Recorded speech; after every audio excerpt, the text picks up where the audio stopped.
டைமும் நான் போகிற டைமும் எல்லாம் கரெக்டாக இருக்கணும். சரி திருப்பி போகிறேன். திருப்பி போய் நின்றேன்னா நான் பாலக்காடு to கோயம்புத்தூர் போகிற ட்ரெயின், காலையில் போகிற ட்ரெயின் எம்டியாக இருந்தது.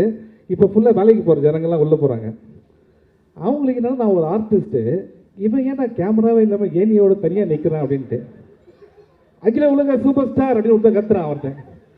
எனக்கு ஆமாம் அசியசியமாக வருது வாயில். டேய் தயவுசெய்து நான் உனக்கு ஒரு ஆயுஸ் வந்தேன்னு வச்சுக்கேன், இதுக்காக நான் வேற ஒரு ட்ரெயினுக்கு வெயிட் பண்ணேன்டா அப்படின்ட்டு. அது வேற பயமாக இருக்கு. அவன் வேற அப்படி போகிறான். அங்கே என்ன பேச மாட்டீங்களா, அவ்வளோ பேசுறீங்க அப்படின்றான் ஒருத்தன்.